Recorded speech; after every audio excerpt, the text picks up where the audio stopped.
Hi, my name is MacDonald. I'm a sculptor. Welcome to the Newfoundland Bronze Foundry. This is my studio and an art foundry. It's a lost wax foundry where we cast monuments and statues and fine art sculptures. Where I'm standing right now is pretty much the, what I would call the business end of the foundry, where we actually melt the bronze, pour it into molds, and create statues. It's more of the industrial side of the foundry where we're using power tools, TIG welders. There's a furnace behind me, bronze furnace, which this is a kiln, but the one that gets very hot is the bronze casting furnace. It doesn't look like much, but the furnace is designed to hold a crucible. This is, and the crucible is just basically a pot where we put ingots of metal in this and we heat it up to about 2,200 degrees. A lot of the common questions I get is, what does the bronze look like when it comes into the foundry? And this is what is called an ingot. It's just bars, stacks of bars that we put into the crucible. It takes about an hour to melt 300 pounds of bronze. And when you're casting a statue, it usually, there's multiple molds that you have to pour. So this happens maybe, 15, 16 times in the course of creating a large public piece of art. What I'm going to do is kind of walk through the process and show you sort of all the things that kind of go into creating a piece. I find people don't really understand the process unless they see the molds, and just a common question here is like, well, what are you melting the bronze into? What are you pouring into? And essentially what you're doing is you're creating a shape in a ceramic vessel. The bronze is not, like bronze statues, they're not dipped, they're not coated, they're not electroplated, which is kind of the misconception. It's not chiseled or hammered like a piece of Carrara marble. A bronze statue is really a copy of something that you sculpted in clay. And so as we walk through the process, I'm going to show you some of the steps that are involved in creating this.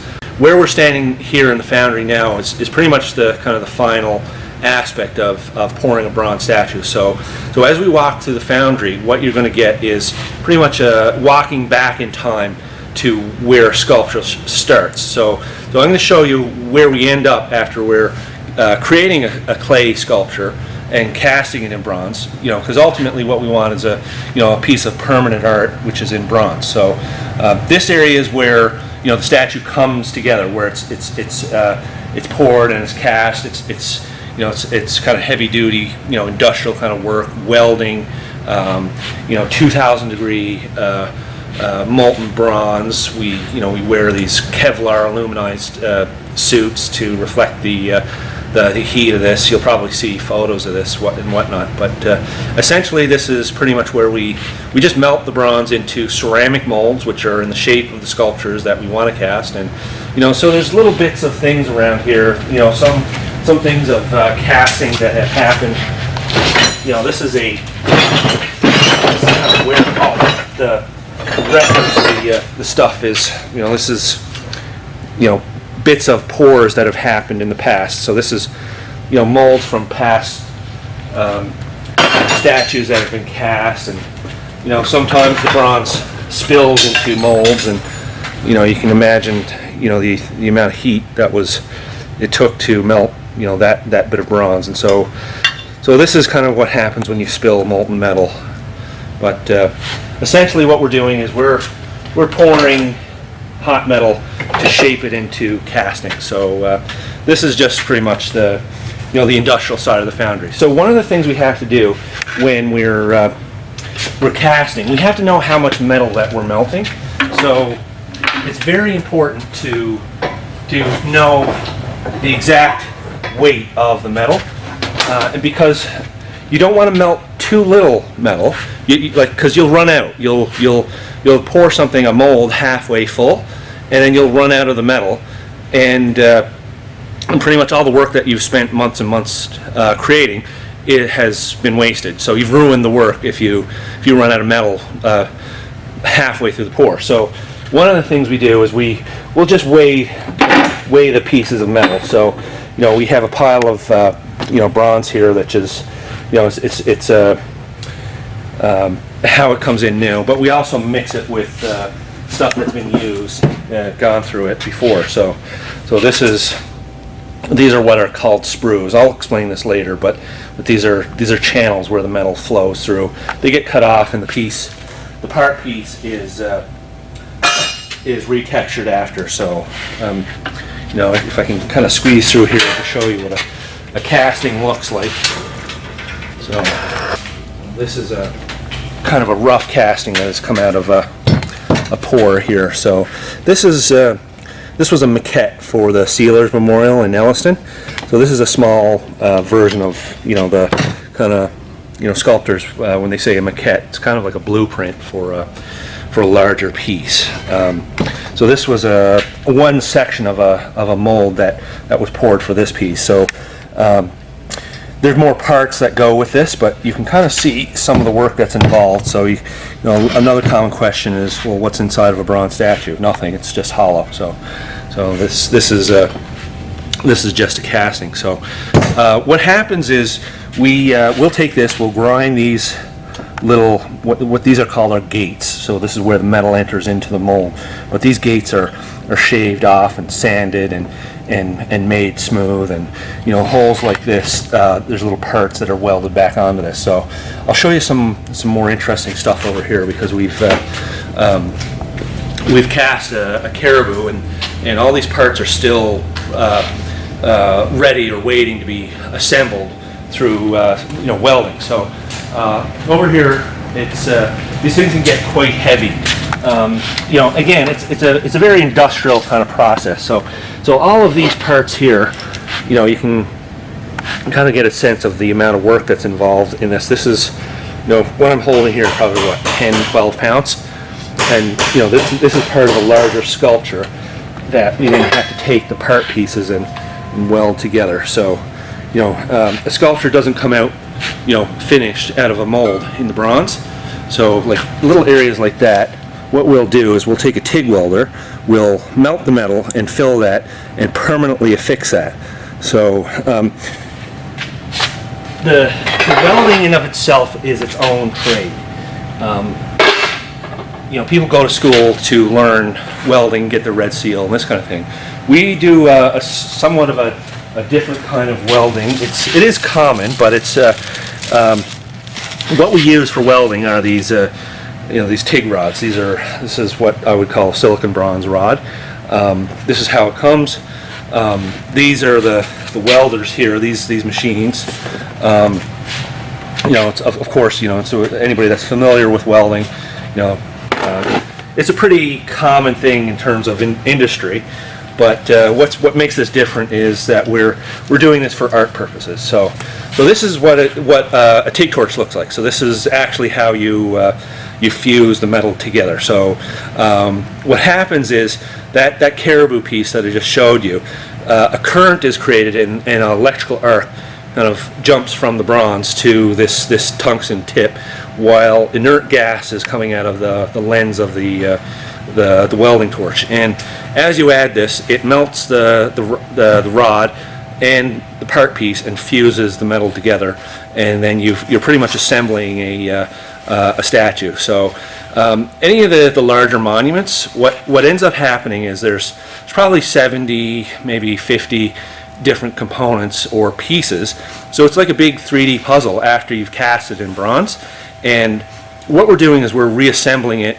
We're taking these plates, we're aligning them, welding it, and grinding off kind of the weld marks and polishing it so that you don't see any of the workmanship or the welding that was done. So if a lot of foundries or artists or sculptors that are working in bronze, one of the things that we do is we kind of look at statues to see the quality of the workmanship and the welding, and but for the layperson, you probably wouldn't notice. You wouldn't even be aware that a lot of these large monuments they're assembled through TIG welding and a lot of time and effort to just kind of retexture the welds. So that's pretty much the final aspect of creating a bronze statue.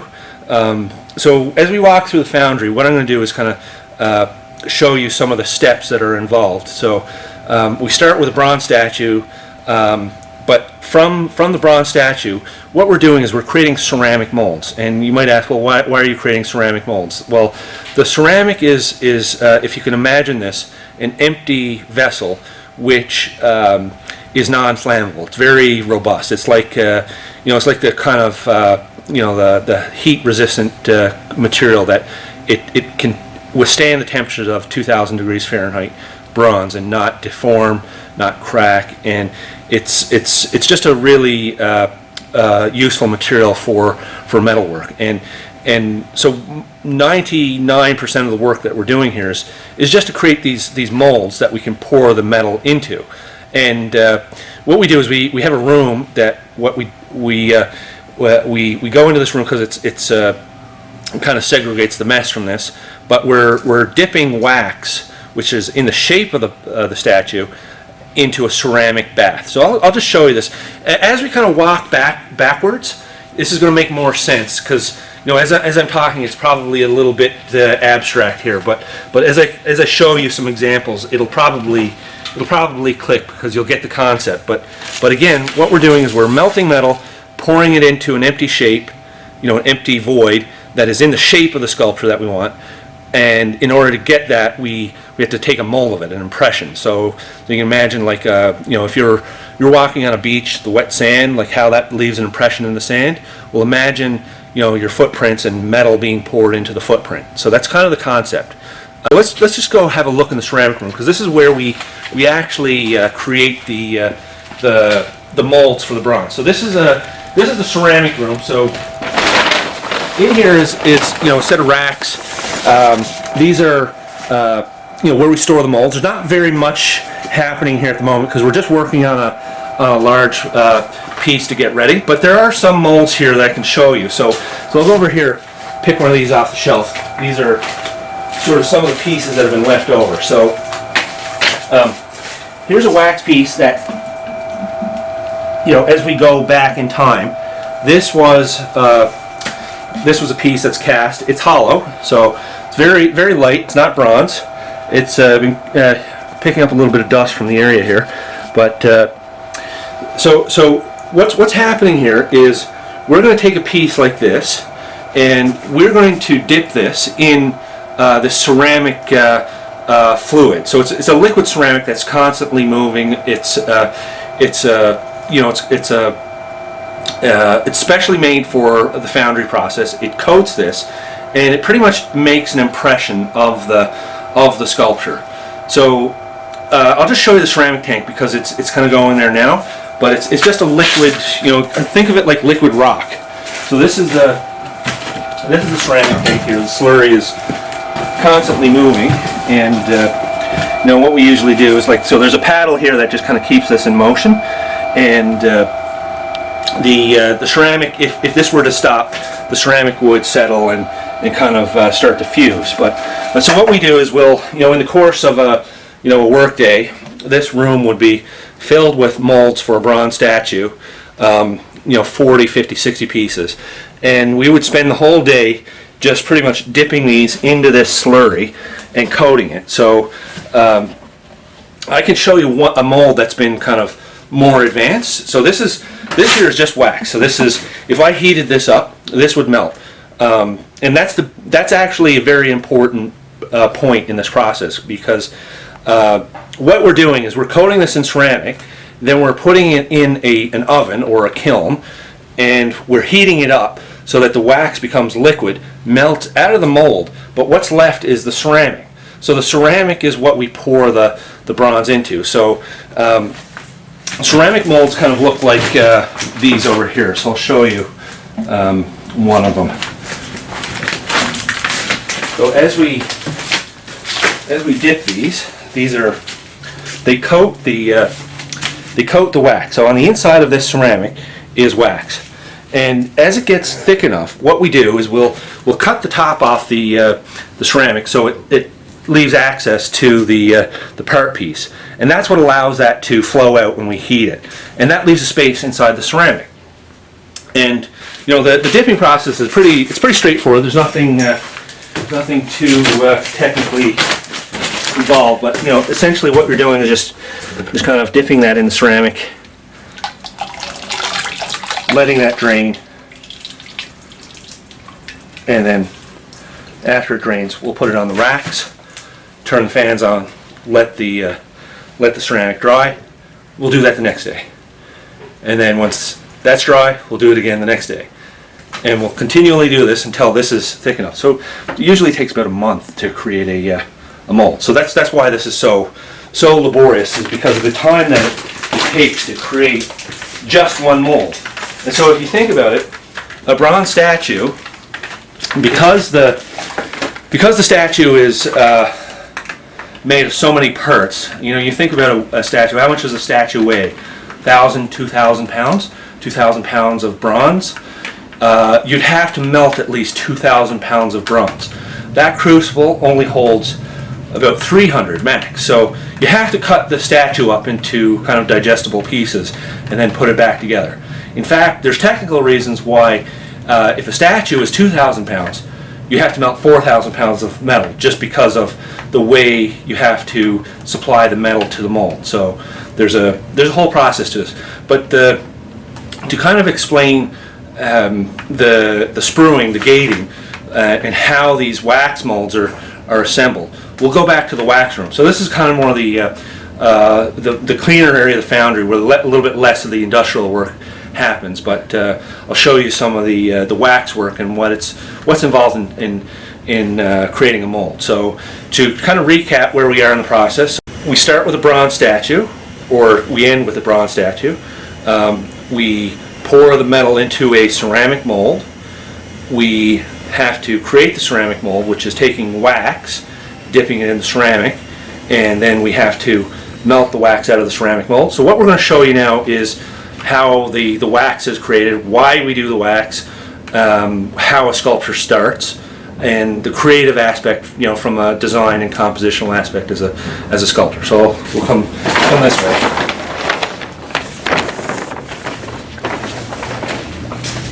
Okay, so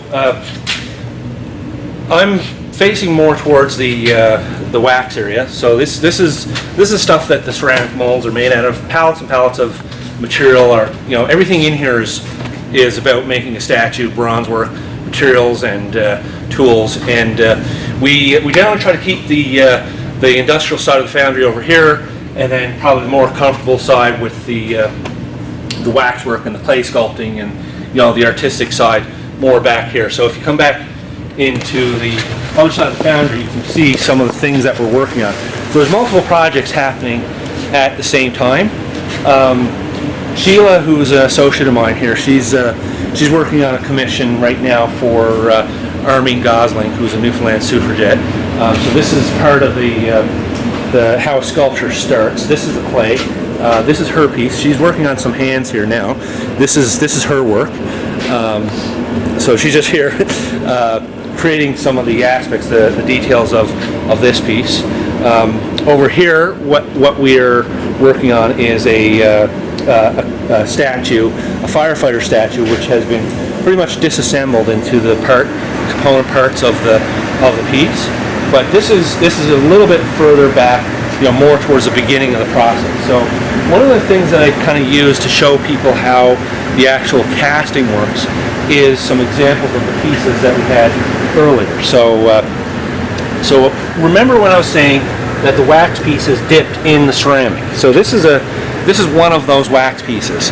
So this is a sculpture that was created in clay, and then we took a mold of it. With that mold, we duplicated it in wax, and then we attached these bars on this. So at this point, you're probably wondering, what are these bars? Why is this attached to the sculpture? These are what are commonly referred to as sprues, and it's a gating system. So this is really, you have to think of it like a plumbing network. So remember, it's the negative aspect of the mold, the void that the metal flows into. So what we're doing is we're using the wax. So this is the wax here. This is the first coat of the ceramic, which has dried, and as this builds up, it's going to take an impression of the wax. We don't want the wax. What we want is the void that the wax creates in the mold when we melt the wax out of the mold. And that's why this is called the lost wax process. That idea is, it predates the invention of steel. It's from antiquity.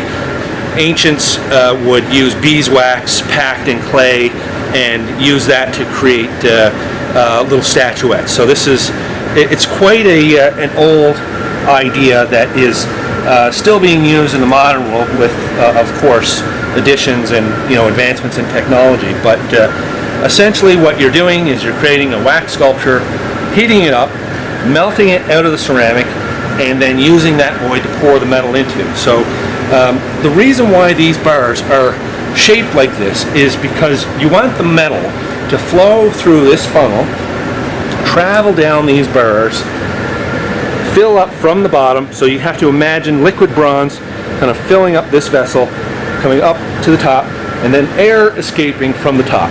So this is designed in a way to deliver all that metal into the mold. And then what happens is the metal will cool. It takes about 30 minutes for the metal to cool enough so where you break the ceramic, you actually take a hammer, you break the ceramic off the surface of the metal, and then start to cut these bars off. So that's what I was showing you earlier with the sprue pieces, the kind of the extras that get thrown back into the crucible or the pot and remelted again for a new casting. So in terms of creating a large statue, you have to have probably 40 or 50 of these molds, and you have to melt, again, maybe 2,000 pounds to get a 1,000-pound statue, because these bars are part of the casting, and that takes course over a number of months. And generally I say to people that are commissioning a statue, it takes about a year to finish a full-size bronze piece based on the amount of work that we have to do to create this. So I'm going to go back to pretty much the start of a sculptural piece to show you how an artist begins to create something. So over here, what we have are some maquettes, some pieces that have been sculpted. So this is Neil Peart from the band Rush. He was a drummer, passed away. This was a portrait study of him. I've been commissioned to do a memorial for him in Lakeside Park in St. Catharines. So I've been thinking about all things about his life and his biography, and pretty much just capturing his likeness. So you can see the piece over here.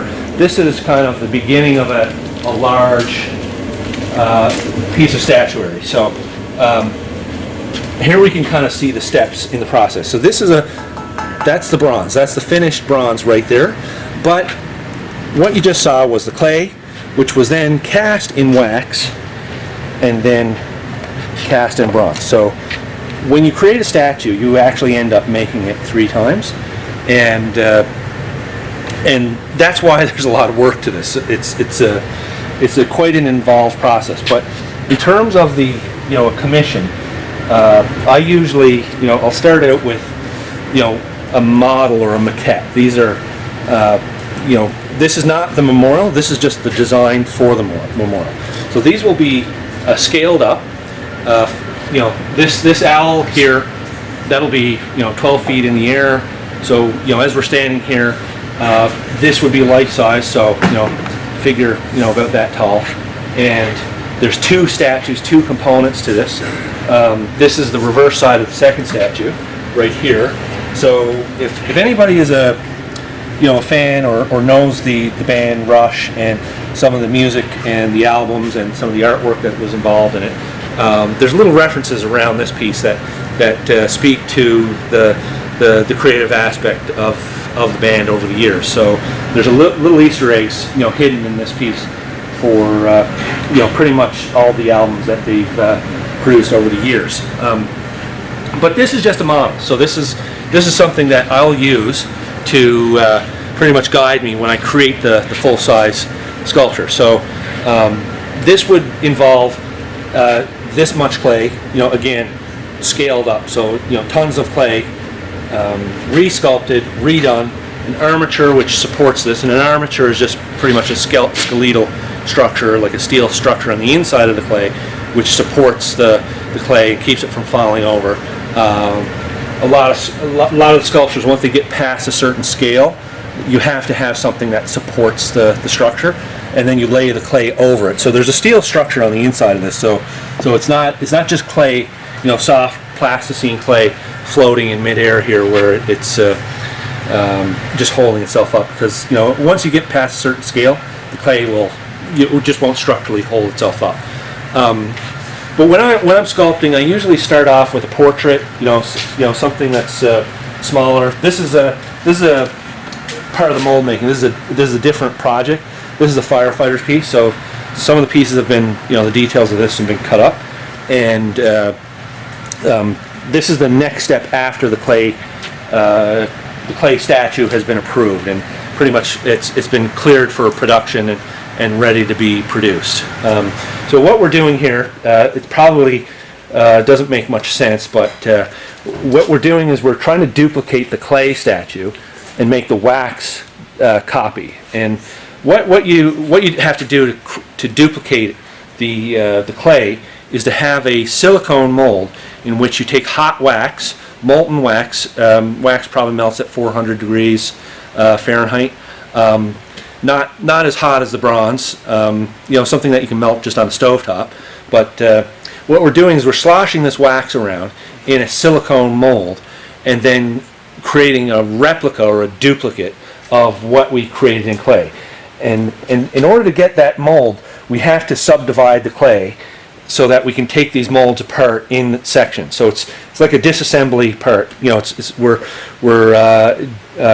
taking the complication out of the form, the geometric, the complicated geometry, and we're reducing it down to simpler form so that we have multiple molds and components that we can reassemble later in wax, and then start to make the ceramic mold. So there's molds kind of tucked away here in random places, but this is probably a good one to illustrate what a silicone mold looks like. So this doesn't look like much.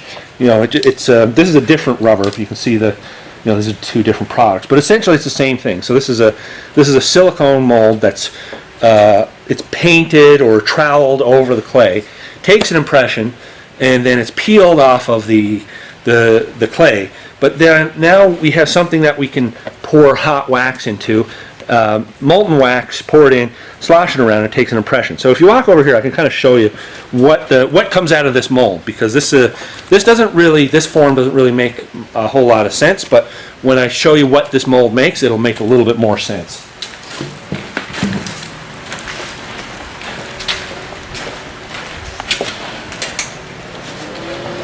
So this is where we pretty much melt the wax. This is a pot of what they call microcrystalline foundry wax. So it's this pot is pretty much going all day long, and what we're doing is we're taking this hot wax. It's very hot, and we're pouring this into the mold, and we're allowing it to cool on the edges, so it cools on the inside of this mold. We'll slosh it around, pour the wax out of this, and as it cools, the wax builds up a coating on this. It keeps coating and coating and coating. And what's essentially happening is the wax is going to become the exact replica of what you're doing in bronze. So whatever's in wax, that's exactly what's going to be cast in bronze. So if this wax is a 1/4 inch thick, you're going to have a 1/4 inch thick bronze statue. If the wax is a 1/2 inch thick, the bronze is going to be a 1/2 inch thick. So you have to be very careful of how these molds are poured, but essentially what comes out of this mold is a hat. So this is a wax hat. It's a forged cap that you can see. Maybe it makes a bit more sense, but how that was poured in there, you kind of see the texture of what the wax looks like there, but that's not what we want. What we're looking for is a forged cap. And so that's essentially how you duplicate something in wax. And so there's little things that are kind of left over from other projects in the past. You can see the level of detail which is copied in the wax stage. So this is a Stetson. A lot of people recognize this as an RCMP hat. You can see the quality of the casting just through the leather. And so some of the molds that we make, we just take objects and we just replicate them, right from life. So not everything has to be a clay statue that you take a mold of. You can pretty much, if you can take a mold of it, you can cast it in bronze. So one of the other things that we're working on here is just replicating these badges here. So these are shoulder flashes and badges that firefighters will wear on their uniform. So rather than try to sculpt this by hand or try to replicate this just organically, it's actually a lot easier just to replicate the badge itself by taking a mold of it.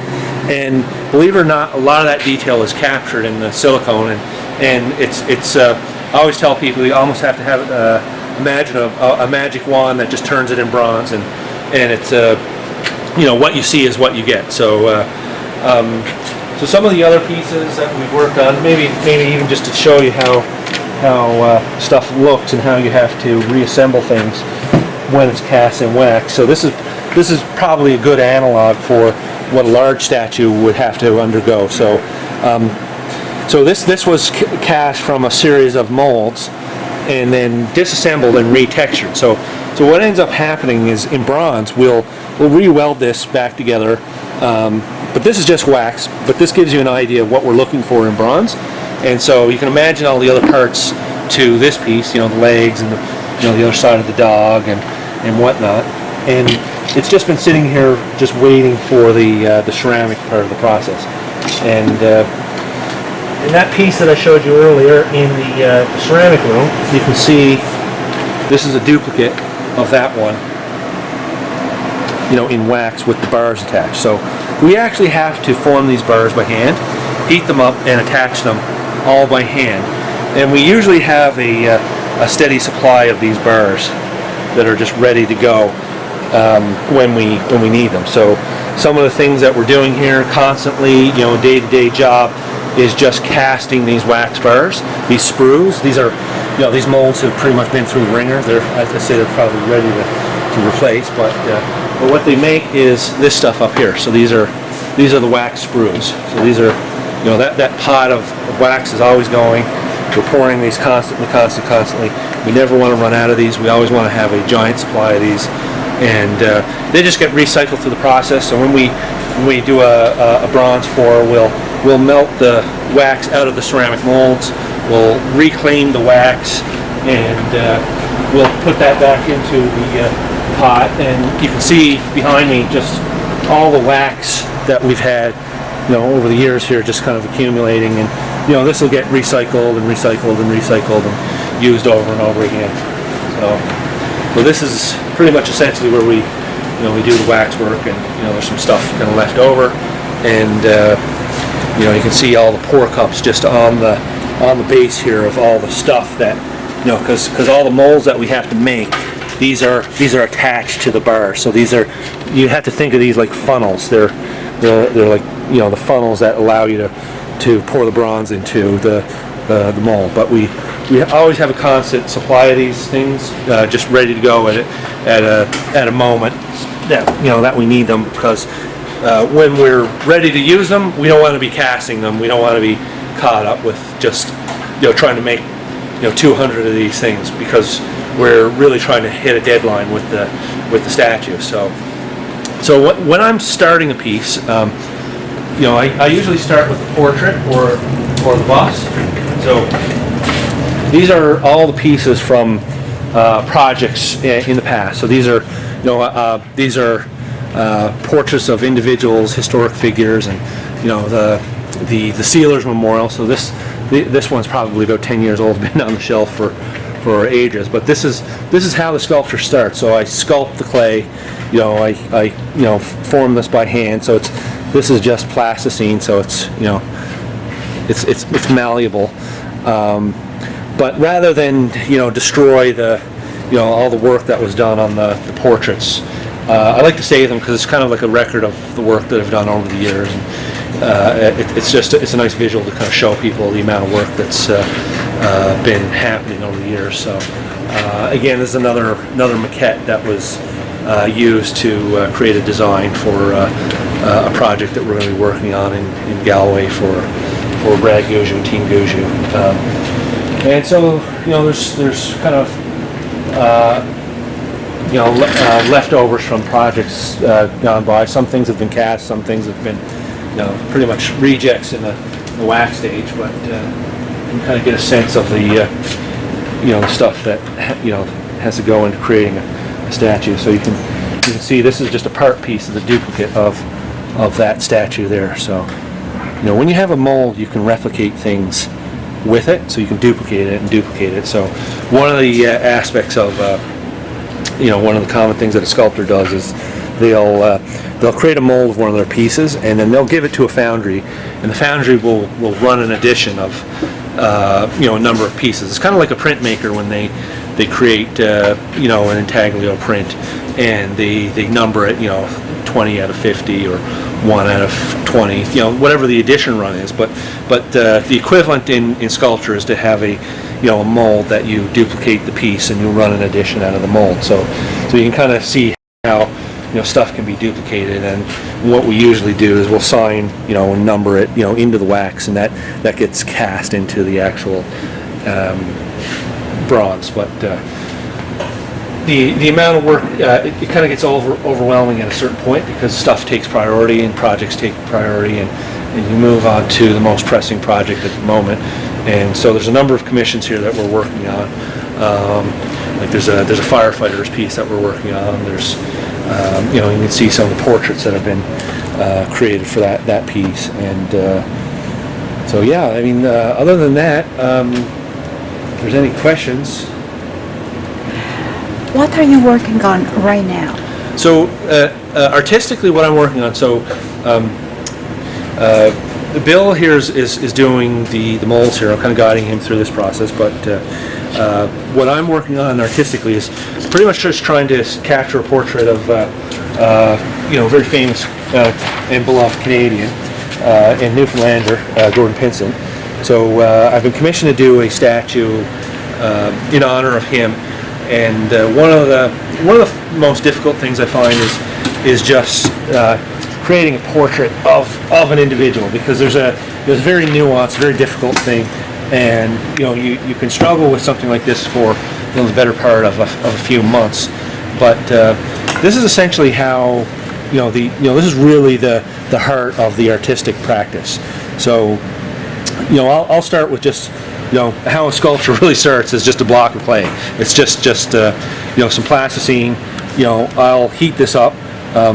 If you can kind of get a sense of this, it probably won't translate through the video, but this is very, very difficult to mold, because it's cold. Like, you have to actually warm this up to get it moving.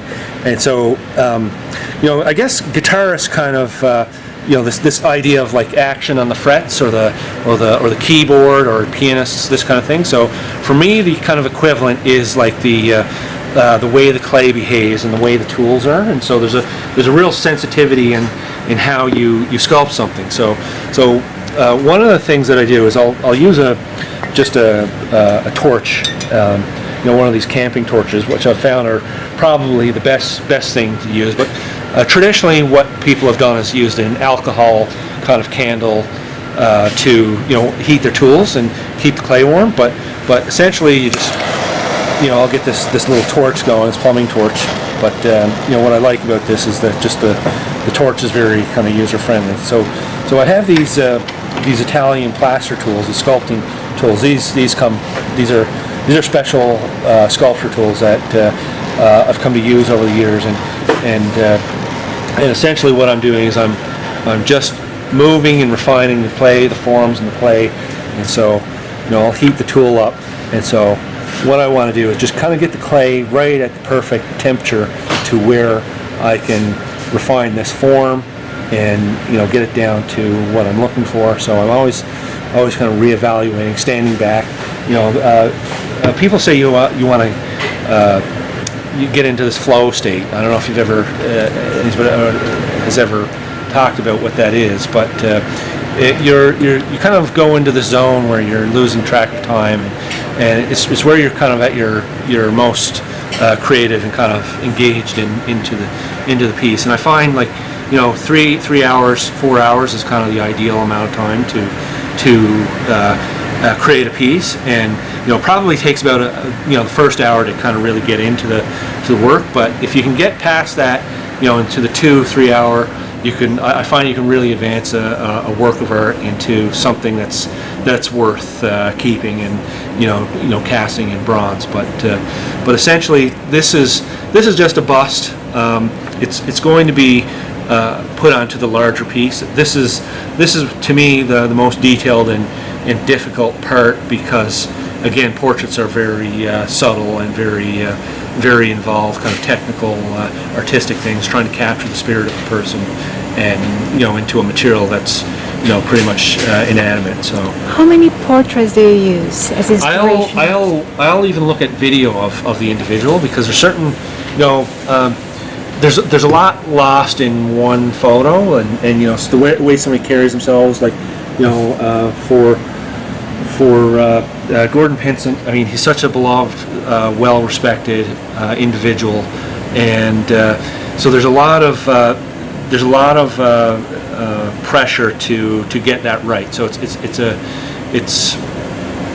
so you're kind of asking yourself, what is it that makes the person, what is the kind of the iconic thing? What is it that, what are the characteristics and the features and the things that are the quintessential part of his essence and his soul that you're trying to communicate through the clay. And so I try to inundate myself with as much visual material and really kind of study the person's likeness, and kind of boil down what it is that makes that person them. And you're really kind of trying to capture that nth degree of the sublime, and capture that soul and the spirit of it, because it's one thing to make it look like someone, and but it's another thing to really capture their soul, their spirit, and their essence in the material, which I find is like that's like the the pinnacle of the most difficult thing to do when you're talking about a work of art. It has to capture that subtle, sublime characteristic is. Do you still paint? I don't paint as much, but one of the things I've discovered is that drawing, painting, sculpture, the kind of like the classic way to think of it is that drawing is a pathway into painting, and painting is a pathway into sculpture. And from my perspective, it's almost the reverse, because one speaks to the other. They're related, but they're different. Like a painting is trying to make a two-dimensional object appear three-dimensional, and a sculpture is a three-dimensional object that's trying to capture something in reality. So there's a sculpture is like 1,000 different drawings. So it's no mistake that when you go to a classical school, in Florence or anywhere in the world, they'll take plaster casts like this. This is kind of a classic thing that happens in an art school. They'll have plaster casts of Michelangelo's David or famous works of art. And so what they're doing is they're teaching the students the tonality of the drawing, and the real technical aspects of how to draw something from life. And plaster casts are great because they're devoid of color, and they're just two-tone, so they're great for that. But to me, if you can, from an anatomical, figurative, classical sense, sculpture, I'm learning about anatomy. I'm learning about the proportions, and these kind of elementary things that artists would know, like whether it's the Fibonacci sequence, that ratio, it's called the golden ratio, which a lot of people are very familiar with.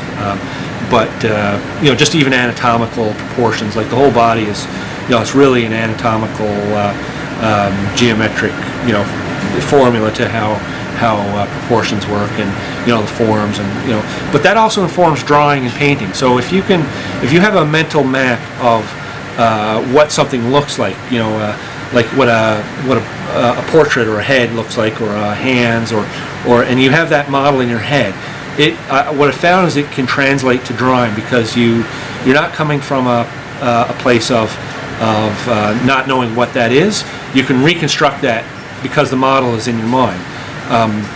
And you know it very intimately with the sculpture, because you're actually creating the object out of an inanimate material. So your portrait, what a portrait is essentially the form is an upside down egg. So in a general sense, if you can imagine what the shape of an egg is, it's larger on the back, comes to a point, that's an upside down egg. But what I'm doing as a sculptor is I'm taking the simplest of forms and adding complexity to it. So the more that you become knowledgeable, you're trying to get to the most subtle of detail and anatomical knowledge and form to replicate something and trying to translate that. I mean, that's one aspect of the tradition. It's not that all sculptors try to do this, but for me, just learning about the in the classical sense, the proportionality and just some general kind of proportional shapes here. Your eyes are at the halfway point on your head.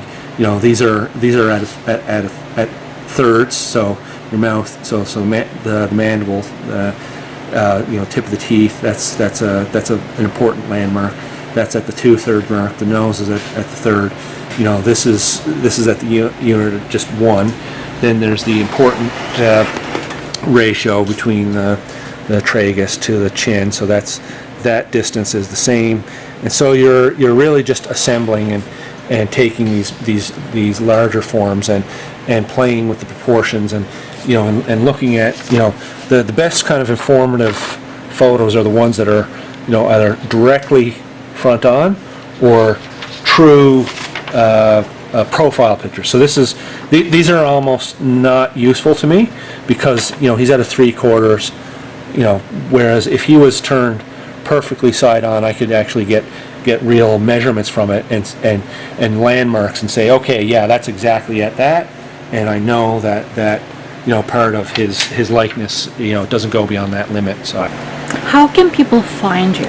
well, people can find me on my my Facebook, The Art of Morgan MacDonald. There's my website, morgansculpture.ca. Also, there's the Foundry website. We're in the process of redoing that because we just finished a very important project at the National War Memorial for the Tomb of the Unknown Soldier. So we've got a lot of footage and kind of material that we want to show people, and the creation of the bouquet for the Tomb of the Unknown Soldier, and of course my Instagram. So you can find me at I think it's Morgan MacDonald Morgan on Instagram. I believe that's the Instagram, but I'm there. So yeah, reach out to me. Love to hear from people that are interested in the art, and there's going to be some exciting things in the future, especially the Neil Peart Memorial and the Firefighters Memorial for Brampton that we're working on, and of course Sheila's going to be having an unveiling soon for Armine Gosling in Bannerman Park. So yeah, stay tuned.